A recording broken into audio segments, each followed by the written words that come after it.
Hey, Lydia. Hey, Curtis. Sorry, it took me a couple minutes to get set up because I'm in a different place. I'm in my hiding in my basement. Oh, no worries. No, you're right on time. Oh my God, that's a lot of microscopes. Oh, yeah, I'm in the science classroom. That's so cool. Yeah, I don't have a first period, so yeah, I don't start until third period. We have a block schedule today, so we can squeeze in an interview at 9 o'clock for us. Sweet. That's awesome. We probably already talked about this and I forget it. I blame it on my like menopause brain, but like what do you do again? I'm a high school biology teacher. That's so cool. So yeah, it fits with this book for sure. You're so much cooler than I shouldn't say that. My high school biology teacher was funny, weird.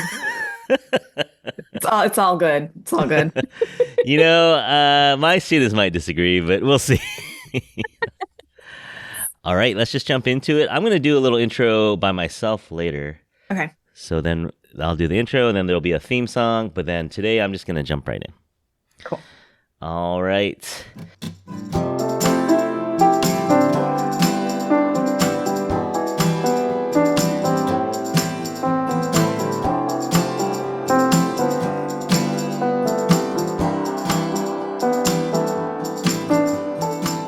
Today we have the pleasure of speaking with Dr. Lydia Kang. Lydia is a physician and assistant professor of internal medicine at the University of Nebraska Medical Center.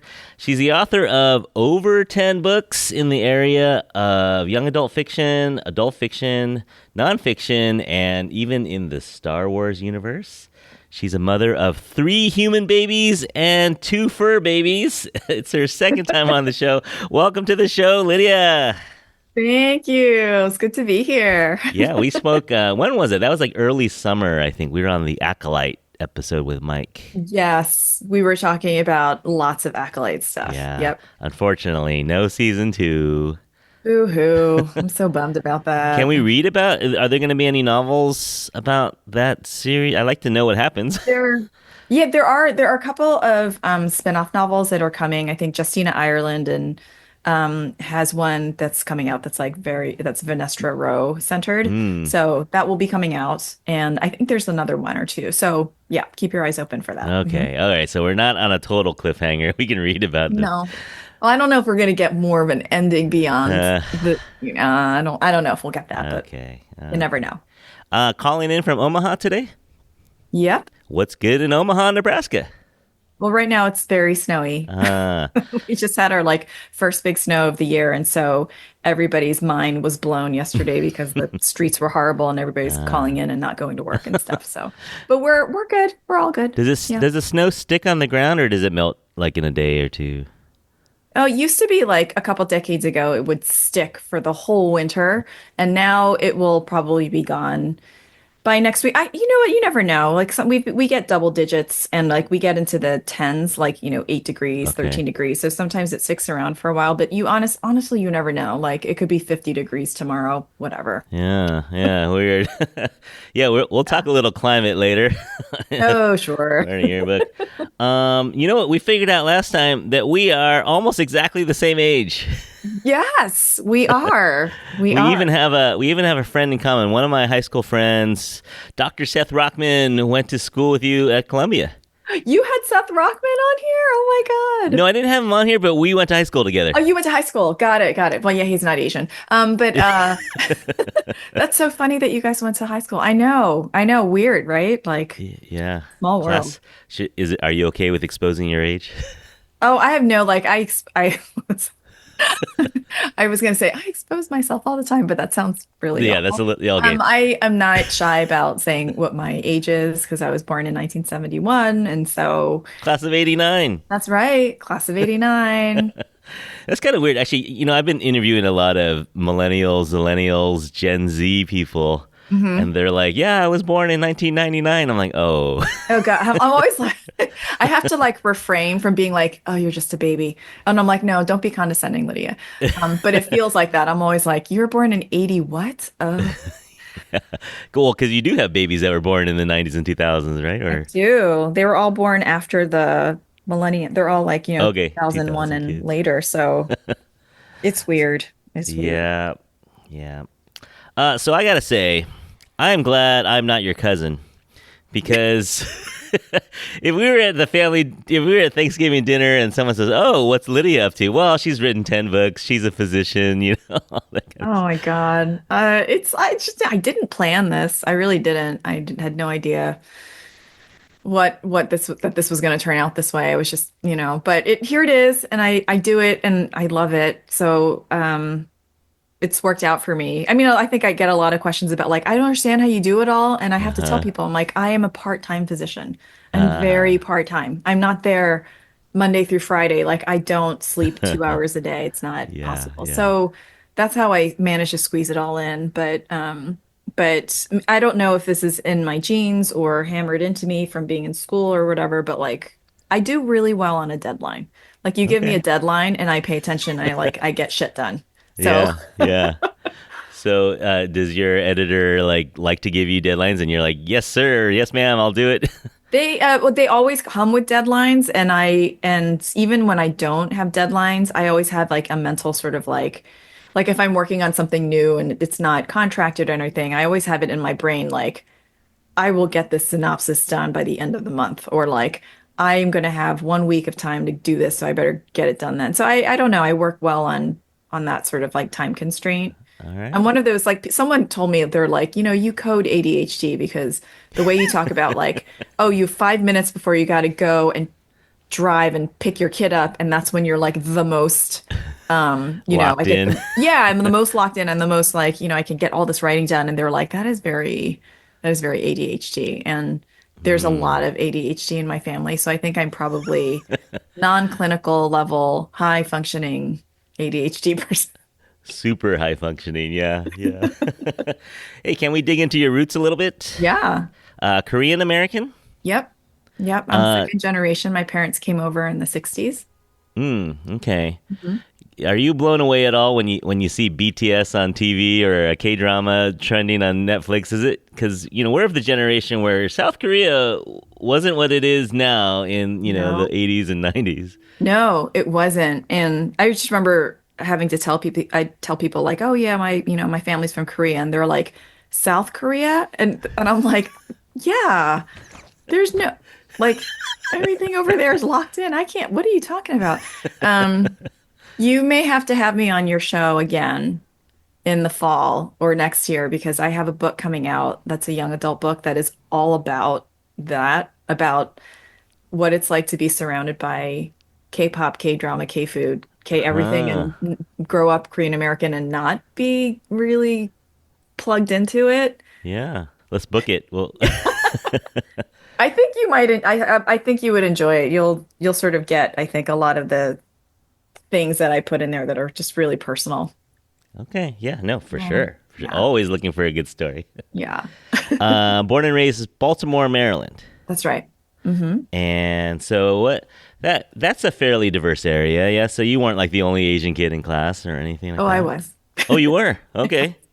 No, there is like a Korean American population there. And there is like a black population. It is diverse, but it sort of depends on like where in Baltimore you live. So Mm, I grew up in the suburbs of Baltimore County, and okay. I was the only person of color in my entire elementary school Oh, for a period of wow. time. Like after my brother and sister like Hmm. graduated elementary school and went to middle school, it was just me. Oh, And then wow. there'd be like one black kid that would come, and then she would get relentlessly bullied and like leave 6 months later. So it Uh, was just me for most of it. Yeah. huh. Mhm. But then you go to New York City for college. Yeah.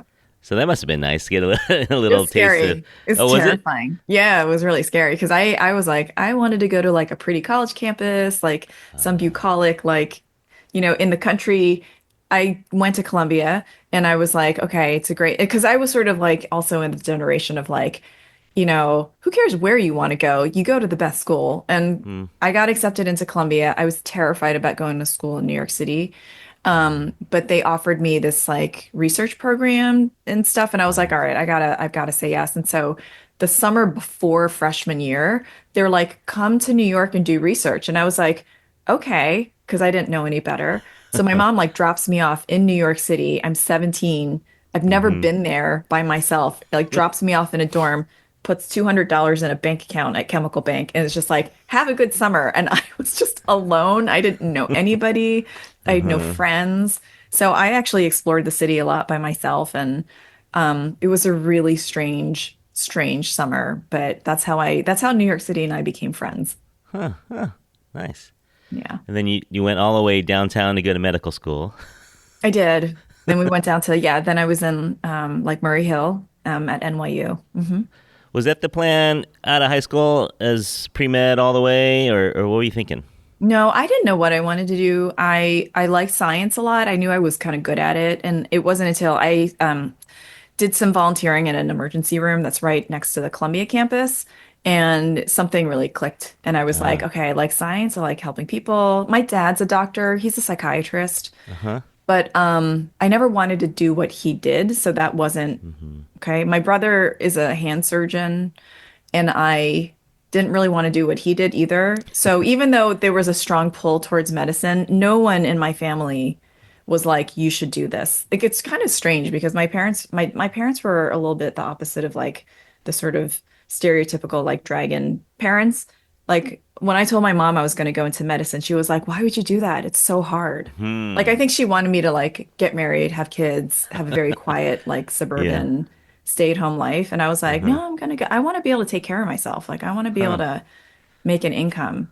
But she's Yeah. been stressed out ever since about my well-being. So Hmm. Okay, that's interesting. That's interesting. yeah, Okay, so you practice medicine for a little bit, and then you end up in Omaha, Nebraska. How did that happen? I did.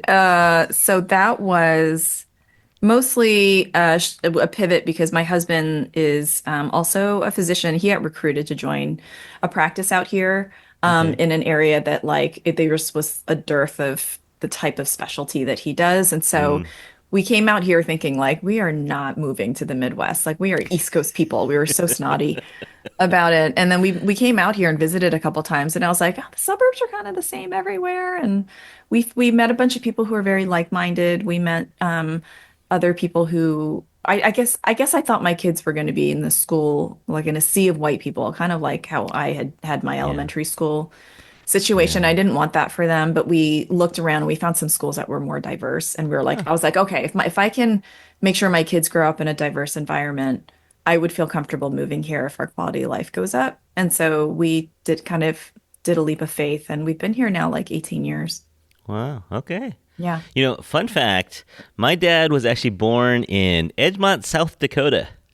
Really? Yeah, that face. Yeah, that's the face that I made too. Yeah, there was a train stop in Edgemont, like the Union Pacific, and so my grandfather had a Chinese restaurant there. No way. Yeah, and fortunately for me, they moved west because I don't know. Well, you're saying it's pretty nice, but I could have been your northern neighbor. I could have, I You could could have have been. been. You could have been Yeah. my South Dakota brother. Now, Omaha's a fairly large, small town, if that makes Okay. sense. Yeah. It's pretty Yeah. mid-sized, so there's a lot of culture here, a lot of restaurants and stuff. I think it Okay. would be really hard if it was more rural. I'm Yeah. gonna assume that's a rural town Yeah. No, because I've it's like never heard of population it. 1,000. Yeah. Oh, there we go. Okay. Yeah. Yeah. My God. It's That would be yeah. tough. That would be tough. Yeah. They moved. Yes, they moved to Denver and then eventually California. Ah, But okay. yeah. So living in the middle of America, you still enjoying it? 18 years. Yeah, I am enjoying it. I do like the quiet. Like I like having a backyard with some space and there's something about like I did love New York when I lived there. New York does this weird thing where you live there for like a year or two and it kind of gets its claws in you and it won't let Mm-hmm. go and you just find that it's perfect in so many ways. But it was Yeah. nice to get out and I think ultimately I prefer space and quiet than crowds and like congestion. So even Mm-hmm. if the culture's there, I still prefer the quiet. Okay. Yeah. Yeah. All right, but then it looks like you were a little strapped for cash, so you started writing books. Is that how did the writing start? I'm kidding. It's like well it's kind of funny because I remember talking to somebody. I started writing poetry and I Hmm. was chatting with one of my old colleagues, Danielle Ofrey. So she is a physician at Bellevue Hospital, which is where I used to work. I did my training there. And she's like really well known in the world of like humanities and writing about like patient care and stuff like that. And I told her, I was like, hey, Danielle, I started writing poetry. And she's like, oh, Lydia, you will never make any money writing poetry. And I remember being like, that's not what I'm doing this. But interestingly, I was interested in writing a lot of different things. So I was writing poetry, I did essays. And then I just kind of fell in love. I'd been reading a lot of young adults. So it was sort of Mm. the aughts, the oddies, or whatever people call it. Yeah, yeah, And I was reading a ton of young adult literature, and I some of the books were just really beautifully written, and some of them were just like super fast page turners, really yeah. exciting Hunger Games stuff. And I was like, you know what, I just want to give it a try. And Hmm. my husband was like, he was like, you're not crazy, go for it, just give it a try. Okay. And I Yeah. was like, all right, I'll try. And so I wrote a couple of bad books, and then I wrote a better one, Okay. and that Okay. was my first one that got published, Control. Fun. And so you kind of started with the young adult stuff. I did. I did. And as a kid, did you love creative writing as a middle schooler or like a 10-year-old Lydia Kang? Like what was she into? Was she into No, I reading didn't or do writing? any, I did very little creative writing as a kid. I just remember in school there was very little opportunities to write creatively. I just feel like nowadays English teachers are really good about opening up creativity for kids, and I Hmm. just didn't get that. So I Hmm. didn't try very hard, and I didn't look for opportunities, and I did a little bit of like one thing that I think helped was I had an English teacher in high school who was like, you guys should have journals. You should write in your journal." And so I Hmm. would. And there was a lot of navel gazing, like write about my day, super boring kind of stuff. But I think it sort of helped loosen the cork a little. Yeah. And then I wrote one or two things in high school. I wrote one or two things I did a creative writing class in college, but I was not a good writer. Like I was not one of the star kids in class, you know? Hmm. But it kind of, I had a little, I guess I had a little itch to scratch. I kept wanting to, every time after that, like there'd be like a short story contest and I would submit something for it. It'd be terrible. I wouldn't win.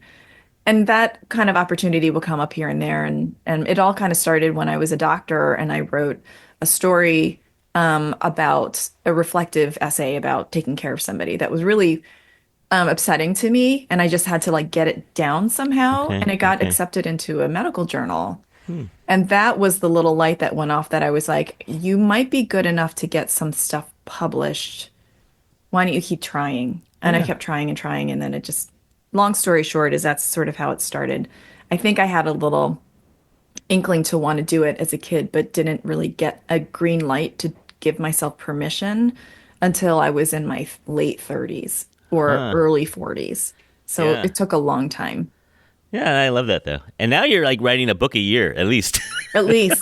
Yeah, times two, sometimes three, but I love it. It's so much Yeah. fun. Yeah. I mean, like there's moments where you're pulling your hair out, to be Uh-huh. quite frank. It's very frustrating, but other times it's still it's really fun. Yeah. Yeah. You seem to like your adult novels seem to be a lot of kind of historically based Hmm. time periods of, anything from the 1800s to mid-century, 20th century. Hmm. A lot of science, a lot of medical stories, or that's kind of what you're drawn to. Like you like to dig into the research and find out about the period and Yeah, I just it's not so much that I'm like I never set out to be like I'm gonna write a book that's got like a lot of science in it, like a novel. It's just I get an idea, and then if it works with it, it kind of goes in there. And it just so happens that the historical novels that I've written, they tend to have some sort of science in them all the time. And they're loosely connected. They're all standalone books, but they're loosely connected because there's always somebody from a family member, the same lineage, sort of like in the books. And I tend to, have like pretty strong sort of female main characters in them, pretty feisty ones that are yeah. smart and curious, and they get into so much trouble. So, but yeah, that's sort of how I just get an idea. Like, for The Impossible Girl, it was like, I would like to write a story about grave robbery. Okay. So that was one. And then like Opium and Absinthe was like a combination of things. I was like, I would like to write a character who's super wealthy, who is an opium addict. And how would she get there? Why did this happen? How does she deal with it? You know, Yeah. and oh, it happens to be that, let's throw some possible vampires in there. Why not? Why not? But that's sort of how the stories happen, is I just get like one idea and then I start smushing. It's like making a snowball. It's like you grab a handful and then you get another handful, you put it together, some parts fall off, you like do something else, and then you got a ball that sort of like holds itself together and you're like, oh, I think I have a story here. And you start fleshing it out and seeing if it holds it on its own. And then you take the ball and you throw it at your reader and smack him in the face. See what happens. Yeah, see what happens. Hi, this is Lydia Kang in Omaha, Nebraska, and you are listening to the Infatuasian podcast. So there's a bunch of fiction that you've written, but you've also written some nonfiction, and we're going to talk about one of them more in depth today. So Patient Zero was one of your early nonfictions, and That was our second one. oh, Yeah. Quackery was first. Quackery was first, Patient Zero was second, and then Pseudoscience is our third, and it's coming out soon. It's like next week. Oh my gosh. Yeah, and this episode will come out after that. So you could probably, by the time, if you're listening to this, you can go get a copy of Pseudoscience. We'll talk about that in a second. So yeah, so you partnered up with Nate Peterson? Who's Nate Peterson? So Nate Peterson is a librarian and historian, and we've known each other for like a decade, and we just sort of came together to write some stuff. Like I sort of am comfortable carrying the weight of like all the medical science stuff, and then he is really comfortable with the history stuff, and so we have just found some like topics to tackle that marry like medicine and science together, but in ways that we personally find just really interesting. Like these are books that we want to research, that we want to write about. Yeah. And so the book that we did this time, Pseudoscience, is sort of the natural sequel to Quackery, which was our first book. So yeah, Quackery is about the worst medical advice or medical Oh my cures or God. stuff Terrible stuff. Yeah. Like eat enough mercury to make yourself poop out black shit until, you can't see straight. So it's terrible, terrible stuff. Don't do anything in that book. Did you ever see the show The Nick? I saw parts of it, but I didn't actually get into it. I just remember I watched one or two episodes, and I can't remember why I didn't continue. I think it was just I was too busy. Yeah. That's usually the answer. I'm too busy to finish watching this. That's what happened. I think you would like it a lot. It's pretty crazy. Yeah, turn of the Yeah. century medicine. Yeah, same thing. It's Yeah. like, oh, we can cure your opium addiction with this thing called heroin. I know. And so, yeah, we write about stuff like that. Like we wrote about that in Quackery. Yeah. And then I took that concept and I wrote about that in Opium and Absinthe. Right. So I stuck that towards the end of the book where somebody's like, I will get you off of your, injectable morphine problem. Here's some heroin pills. Yeah. And it's like, no. From no. Bayer. From Bayer, the makers of Bayer aspirin. Everyone's I like, know. it's got to be good. I know. It is totally true that truth is stranger than fiction. And that's why we like writing this stuff, because there's so much really unbelievable stuff in our Yeah. history. So much. All right. Well, that brings us to Pseudoscience, available in February 2025. This is fun. Like I opened it. I don't know what I was expecting, but when I opened it up, it just looked like it would be perfect for my classroom. It's like, I saw your dedication to all the educators out there. And Oh yeah. Oh, so much love. Love to all you guys. Thank you, but it's great. I mean, because I get that all the time. I get stuff like that all the time as a science teacher. Kids will come up with some crazy, hey, did you see this Like thing? what? I want examples. Well, some of the stuff that's in your book, they talk about UFOs or astrology or, aliens, Area 51. Like, that's the stuff that they're kind of interested in. And so you touch on almost, I don't want to say all of it. No book could cover all of it, but just kind of crazy ideas that people think are fact or people think are backed in science. And you're here to say, wake up, people. Curtis, make it part of your curriculum. Okay, I'll try. I'll work it in as much as I can. So what led to writing this book?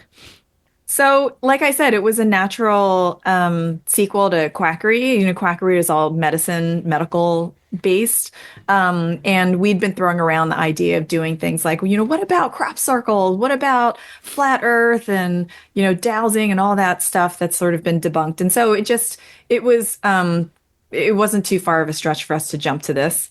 And so, yeah, we put together this huge list of things. Not everything made it into the book, but there were things out there that like Nate brought up, like I'd forgotten about, like the 2012 end of the world thing. Hmm. I'd never heard of, like Lossonomy. I'd never heard of like, a bunch of this other stuff.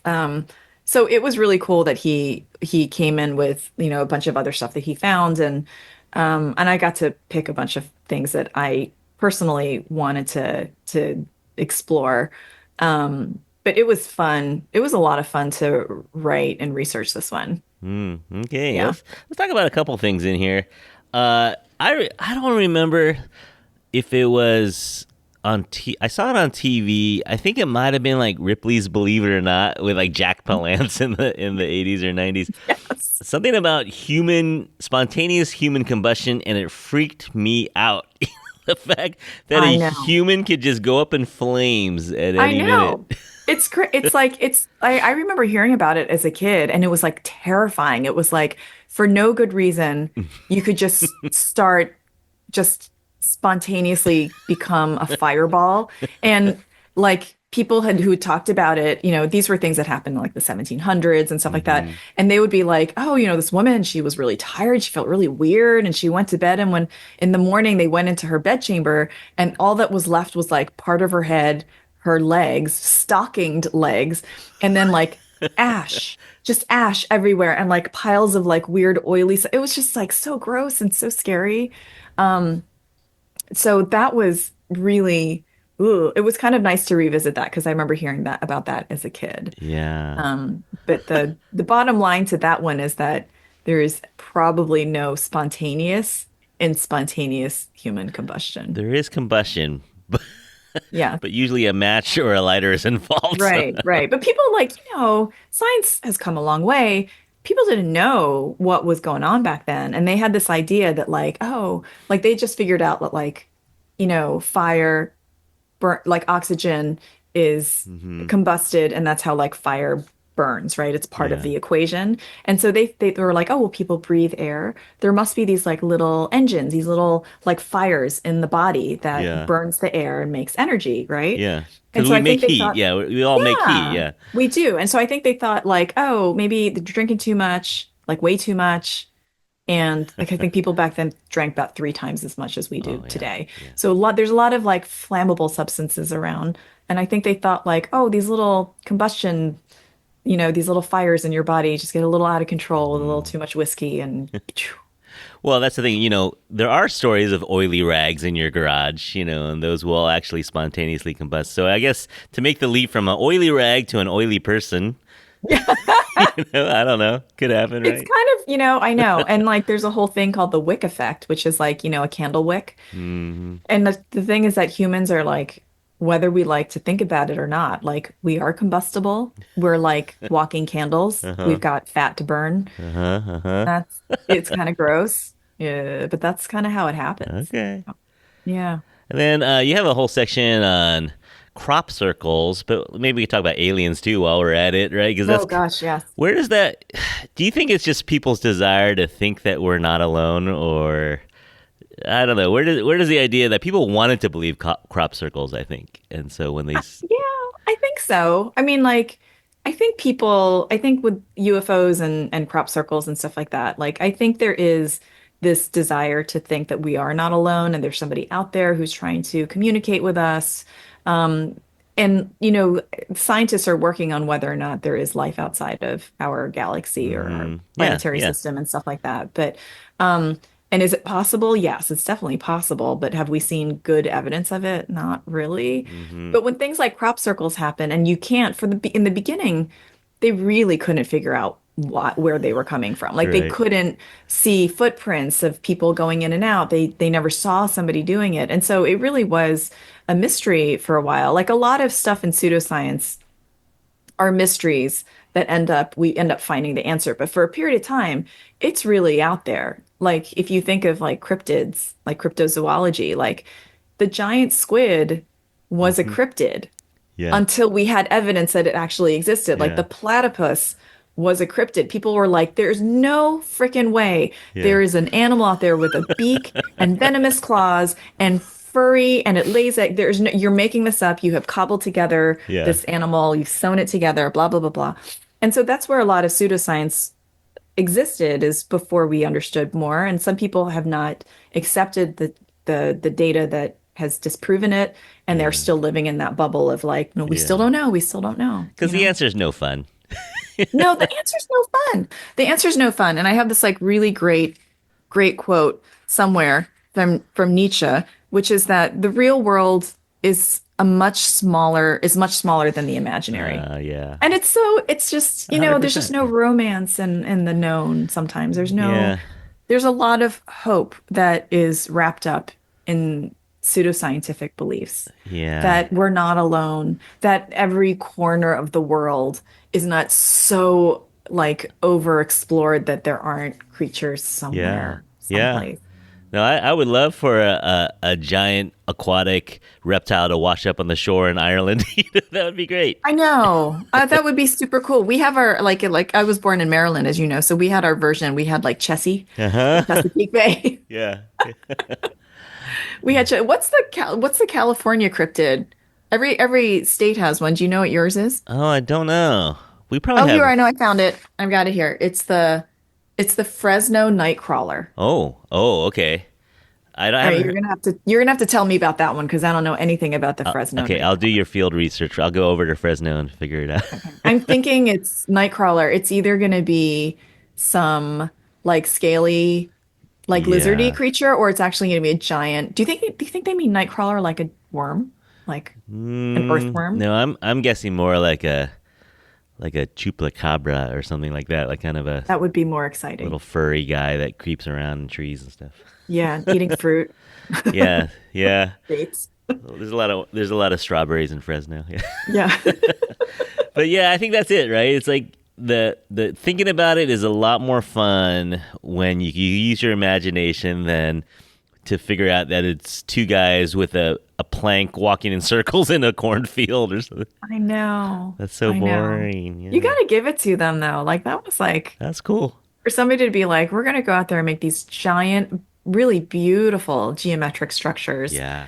and freak the hell out of everybody. Like that's pretty That's pretty fun. awesome. That's It is pretty pretty cool. fun. That's I pretty would cool. like someone else to try to like we need something else, not maybe crop circles, but somebody else start doing something so that we can take our minds off of things Right, right now. right. I know. So you have a whole chapter on wishful thinking, which is kind of what we're talking about, right? Like people want to Mhm. fill in gaps, or like we would love to have a lie detector that is 100% accurate, where I where it's know. like just we wouldn't need trials anymore. Just hook them up and say, "Did you do it?" I know. Did you do it or did you not do it? I know. Like truth serum doesn't work Yeah, and or like it's not reliable yeah. and Polygraphs are beatable. polygraphs are totally beatable. They're Yeah, very beatable.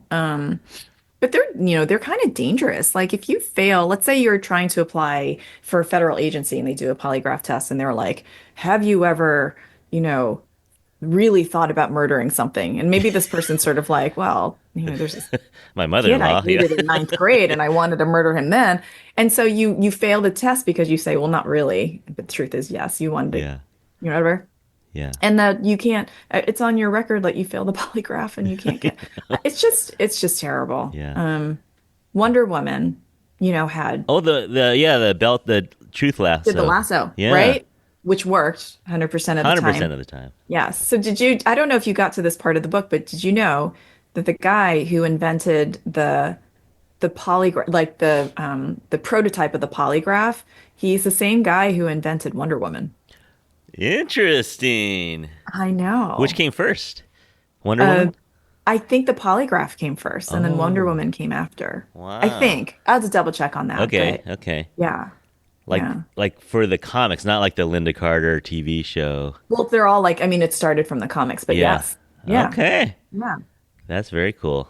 I If know. It's only if only we weird. had the lasso of truth. If only. I Mm, know. Would it matter though? Because I yeah. think that we already know when people are lying, but there's nothing we can do about it. Yeah. Well, yes. Unfortunately, I think I would fail every time. You just ask me my name and I start sweating. I You know. get nervous. Someone's asking a question, they're hooking you up to a machine. I know. Yeah. Well, that's what the polygraph is. A polygraph is a fear detector. Right. It's not a lie detector, It's it's a an fear detector. anxiety detector. I know. Yeah. So, Even if somebody's sort of like, hey, this thing is like 90% right, it doesn't matter. Because it means 10% of the time it's like giving you false positives and all this kind of stuff. And no. all right. And then you end up with what's the last section called with the climate deniers and those guys? What's that? Oh, yeah, climate change denial. That is so frustrating. Mm, I think, it's not as bad as it was like 10 years ago maybe. Yeah. because the weather has gotten so bad in the last couple years that you can't not see what it's doing. It's actually like coming up to people's doorsteps, right? People are Hmm. like, we're having heat waves we've never had before. Yeah. We're having hurricanes, unseasonal hurricanes, Yeah. one on top of the other. We're having tornadoes that are out of control. So people flooding, fires. Hmm. It's so catastrophic all the time in the news that I think that even some of some of the people who are like the most like the biggest deniers are sort of like, yeah, maybe there's something maybe there's something going on. The question is also, but like, are you going to do anything about it? But that's a Yeah. whole other book, Or you know. or what's actually causing it? Yeah. Yes, Yeah. exactly. But it's kind of one thing that I didn't realize was, and it's obvious to me now, is that a lot of the climate change denialism is really similar. They use the same tactics that the tobacco industry used when trying Mm, to prove that tobacco was not killing people. yeah. And Yeah. it's so clever. It's Mm, ingenious and insidious, but it's mm, the same stuff. It's like junk science and make these yeah. like, nonprofit organizations seem like they're actually doing the right thing, but they're actually presenting junk science and Mm, then making people say like, oh, it's all about your own personal, don't get the government involved. You can decide not to smoke or make your own decisions. right. Like Yeah. you don't need You don't need the someone telling government you what to do. telling you what to do. Exactly. They make it about like personal freedom instead Hmm. of like a public, health issue. Yeah. So, but it is very insidious the way they do it. Sinister. All right. So pseudoscience available everywhere. Who's this? Who should buy this book, Lydia? Everybody should buy this book, Curtis. Buy it for your friends. Buy it for your kids. Buy it for your teachers. Buy it for your science Yeah. teacher. Yeah. Buy it for your science teachers. Buy it for your kids' schools, Yeah. to read because it's a fun book. Like Yeah. we didn't write the book to be all blamey and like Hmm. finger pointy and like look how, ridiculous they are. We're so smart. We're there to poke fun at all of us because we honestly we all have a little pseudoscience in us, Sure. right? Like who doesn't like believe that maybe they're actually a Libra that Yeah. the Yeah. Yeah. horoscope actually makes sense for them. We all do a little bit of it, our own superstitions and stuff. So, we're there to sort of have fun with it, but to educate and to learn a little Hmm. bit from our past. So I think it's for everybody. Yeah, I agree. I agree. All right, so everyone go get a copy of Pseudoscience. It's fun. Lots of pictures, lots of sidebars. It's an easy read. It's not like super sciencey textbooky thing. It's a fun book. Yes. Super You can fun. pick it up, read a page and put it down and come back to it later and the book will still love you. It's fine. All right.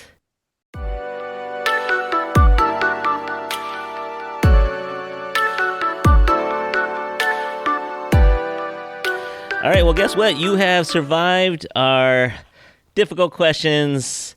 I have a new section. I used to call this the lightning round, but I realized we talked too much to make it a lightning round. So now I'm calling it our Yow.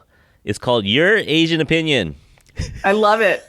All right, so Lydia Kang, what is your Asian opinion on, well, you call yourself a professional snacker. I am. So I want your Asian opinion on what is the best or the several best snacks out there. So my favorite is probably the spicy rice cracker, Ah, yeah. which like I went to Japan once and we went to a store that made nothing but those rice crackers and Uh-huh. it was like 500 different flavors. It was the best thing ever. It was in Kyoto. If you can go, you should go.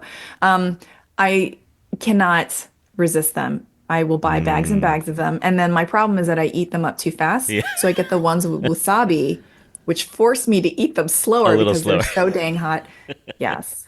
They're probably my favorite. If you hand them to me, I won't not stuff them in my face. So, Okay. yeah. No, I respect that. What is your opinion on the coolest Star Wars character? Oh gosh, it's like I have so many I people that I know. love. I love Darth Maul for Okay. bad guy. Yeah. Love Yaddle because I got to write about Master Yaddle and like she's a Mm. more obscure character, but Okay. she is our female version of Yoda, but so awesome in her own way. That's So High Republic, or is that? it's a well, Yaddle shows up in the first three movies. She's on the council. She's Oh, just sort of there in the background. You don't really hear her talking, but oh. she's in I think Young Jedi Adventure. She's in a bunch of other stuff as well. But Mm. yes, Master Yaddle. Hmm. Okay. Cool. Just side note, how many lightsabers do you have in the house as we speak? I think we had two, Oh, but we had okay. we had more. But sometimes I give them away to my nephews who like Okay. to have lightsaber battles. So All right. Now, what is something that doctors know, but that the rest of us probably don't know? um, we don't care if you didn't shave your legs when you came to see us. I can't tell you how many people apologize. They're like, "Oh my God, I'm so sorry. I didn't shave my legs today." And I'm like, "You are my patient. I'm not your girlfriend, your boyfriend. We really, literally, we don't care and we don't remember. So Couldn't, that's okay." couldn't care less. Oh man! All right, and then we're going to lead to our signature question, which is, "Who is your infatuation?" An infatuation is anyone in the Asian community that you respect, could be living or deceased. So, Dr. Lydia Kang, who is your infatuation? I would say it's Sandra Oh. I'm Hmm. a huge fan. She's like my age too, so she kind Yeah. of feels like a sister. Hmm. And I just feel like we would get along so well. Give me a call. Let's be friends. She's Yeah. so amazing. She's so talented. I love her. Yeah. I mean, I think, is she in 1971? She's probably really close to our She's age. somewhere around like I think I'm pretty sure I Google stalked her once and I was like, I think we're about this. We're close to the same age. Yeah. Her Lucy Liu's also close to the same age. Hmm. And Michelle Yao, I feel like she's like my wise auntie who would kick everybody's ass. Like I don't Yeah. know. I feel a lot of kinship with a lot of Yeah. remarkable Asian actresses out there. Yeah. Well, and honestly, for our age, there weren't a whole lot growing up. Nope. So seeing one was like Yep. a big deal, you know? It was. It was Yeah. a very, very big deal. Mm, So, and like Ming Na Wen, I think she's one that showed up when yeah. we were younger, Joy Yeah. Luck Club, Yeah. and now she's like in Star Wars stuff and She's and things great. like that. So always like a shout out to her because she's been pretty cool too. Yeah. Pretty awesome. Oh, yeah. Now, I have a list of people I want to interview someday. If the universe aligns, I just got to, you can't reach them through direct messages. You got to find a connection You somehow. gotta find a connection. Wait till Yeah. something is coming out and like see if you can knock on the door of their publicist and Yeah. wish for, fingers crossed. Yeah. Yeah. There's a couple that I'm like 1 degree away from. Like I know someone who knows someone, but I just got Yeah. to get past that, and then maybe we can talk. But I have hopes. okay, all right. Well, great choice. Yeah, you're not the first to pick Sandra Oh either. Other people picked her. Not Yeah, surprised. she's so freaking cool. Yeah, I know. very cool. All right, so social media, people can find you. Very original name. I know you put a lot of thought into your social media handle. It is at Lydia Kang. There's not a lot of us. There's a couple of us, but not a lot. So, All right, people can find you mostly Instagram. Yeah. yeah, I'm on Instagram. You can find me on Blue Sky. I'm probably most active on Blue Sky right Really? now. Okay. So yeah, find me on Blue Sky. I'm there. I will skeet about random things, about my dogs, about Star Wars, about vaccines. I Okay. will get on about healthcare, so you might see me talking about stuff like that. But anything, whatever sort of pops up. But that's where I am most these days. Blue Sky. Okay, I don't even have a Blue Sky account. All right. Dude, you gotta get on I guess board. I get. I tried to do Threads for like a minute, then I got bored. Yeah. Yeah. What's on tap for you? You said you have a K-pop or Hallyu kind of book coming out in the fall.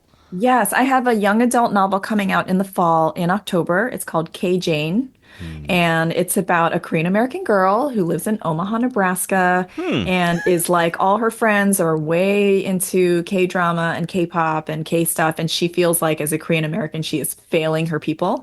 So she decides to teach herself all things Korean culture, does like a crash course in self-improvement, and it kind of goes hilariously wrong. Okay. So, yep. Is that your first like Asian centric character? It is not my first Asian-centric character. I've had several other Asian-centric characters in Okay. The November Girl and Toxic, and other stuff. So yeah, no, it's not my first one, but this one is this one's very personal because I feel like a lot of the stuff that my character goes through, my own kids have told me. Okay. They'll be like, it's kind of weird going to school when people are just like talking Korean around me and they're all white and I don't understand what they're saying. And I was like, oh my God, I gotta write about this. And so, yeah, That is cool. yeah. That is cool. Hmm. Okay, so stay tuned for that. We'll do an episode. We'll do a call on that one when that comes out. Yeah, I'll try to get you a copy when we get our galleys out. So, Perfect. Put me on the list. all right. Everyone out there, you know how to follow us. We're at Infatuasian Podcast on social media. You can write us an old-fashioned email at infatuasianpodcast@gmail.com. But let's see. I guess that's it for us this episode. So on behalf of Lydia and myself, we hope that you're all happy, healthy, and safe out there. We'll talk to you again soon. Bye, everyone. Bye.